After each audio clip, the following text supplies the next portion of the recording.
Assalamualaikum warahmatullahi wabarakatuh. Kami dari kelompok 7 akan membahas mengenai sekolah sebagai organisasi.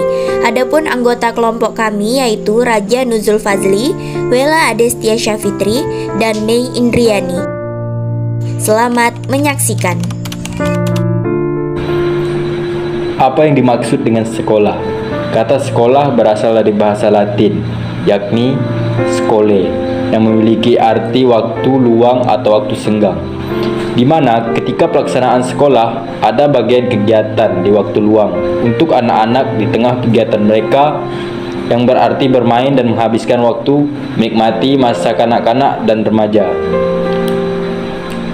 Dilihat berdasarkan sistem sekolah merupakan tempat belajar yang termasuk pada organisasi terbuka, di mana sekolah tidak boleh mengisolasi diri dari lingkungannya, melainkan harus mengadakan hubungan kontak dengan lingkungan dan bekerja sama.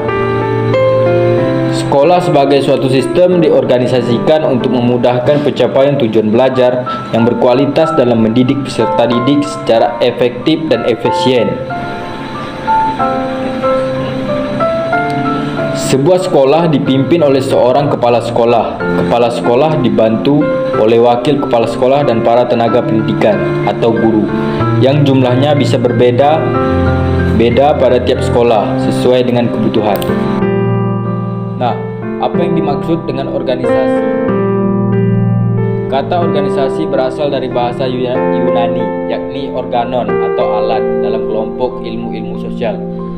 Organisasi dipelajari sebagai objek penelitian oleh ilmu sosiologi, ekonomi, politik, psikologi, antropologi, sejarah, dan manajemen. Organisasi adalah sekelompok yang memiliki visi dan misi sama yang saling berkaitan dan tidak dapat diganggu-gugat dengan yang lainnya, sehingga organisasi itu dapat berjalan dengan lancar dan sebagaimana mestinya.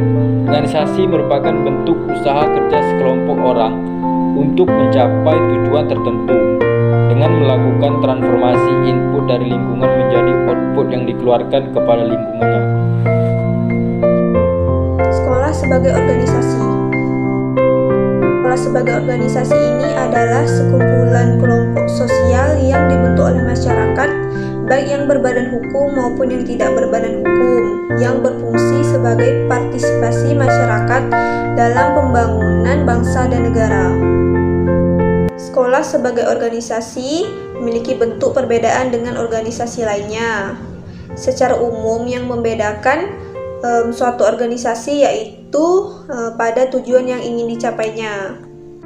Adapun tujuan dari organisasi sekolah ini adalah untuk membangun sistem yang baik agar terciptanya individu-individu yang terdidik. Nah, apa saja yang dapat membentuk sekolah sebagai organisasi?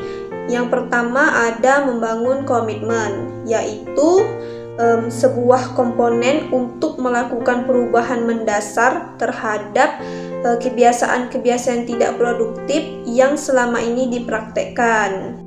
Yang kedua ada kompetisi atau persaingan, diawali dengan keinginan ego untuk menunjukkan bahwa dirinya lah yang terbaik.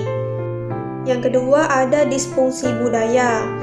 Menurut Kopman dan Peter 1993 ada 3 masalah fundamental dengan paradigma mutakhir, yakni yang pertama ada fragmentasi atau perpecahan, yakni setiap individu dalam kehidupan kelompok atau kelompok kecil dalam wilayah kelompok besar secara terus-menerus berada dalam masalah fragmentasi. Yang ketiga ada reaktif. Adanya pandangan reaktif merupakan bukti pembenaran terhadap pemecahan masalah. Padahal pemecahan masalah secara mendasar berbeda dengan kreasi. Yang selanjutnya sebuah perlawanan Galilean yang terdiri dari 1. Keutamaan totalitas, 2. Persamaan diri masyarakat, 3. Bahasa sebagai praktik generatif, yang keempat menjalankan prinsip-prinsip. Fungsi sekolah sebagai organisasi. Adapun fungsi sekolah sebagai organisasi terbagi menjadi 2. Yang pertama, fungsi manestivasi pendidikan. Dan yang kedua, fungsi laten lembaga pendidikan. Adapun fungsi monestivasi pendidikan yaitu misalnya melestarikan kebudayaan dengan cara mengajarkannya kepada generasi ke generasi berikutnya, merangsang partisipasi demokrasi melalui pengajaran keterampilan berbicara, dan mengembangkan cara berpikir rasional dan lain-lain. Adapun fungsi laten lembaga pendidikan yaitu berarti di mana fungsi ini bertalian dengan fungsi pendidikan secara tersembunyi, yakni menciptakan atau melahirkan kedewasaan anak didik.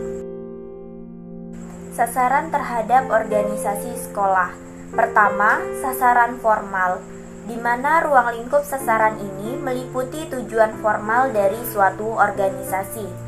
Wujud dari sasaran ini tercantum dalam aturan-aturan tertulis.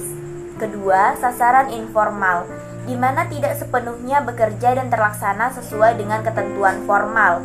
Sasaran informal merupakan interpretasi dan modifikasi sasaran-sasaran formal dari seluruh anggota yang terlibat langsung pada wadah organisasi.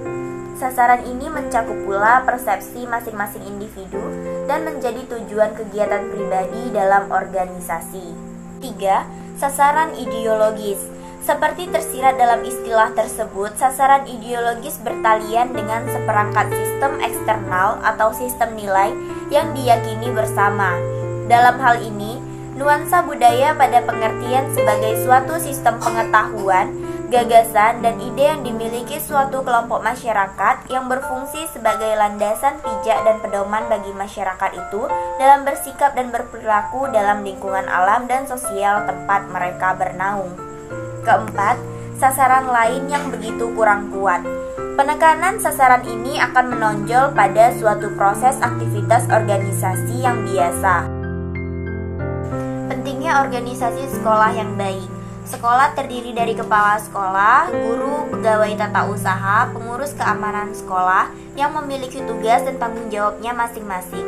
Oleh karena itu, diperlukannya organisasi sekolah agar struktur yang ada pada tiap-tiap bagian staf akan mengetahui apa tugas dan wewenangnya masing-masing, sehingga tidak terjadi tabrakan dalam memegang dan menjalankan tugasnya.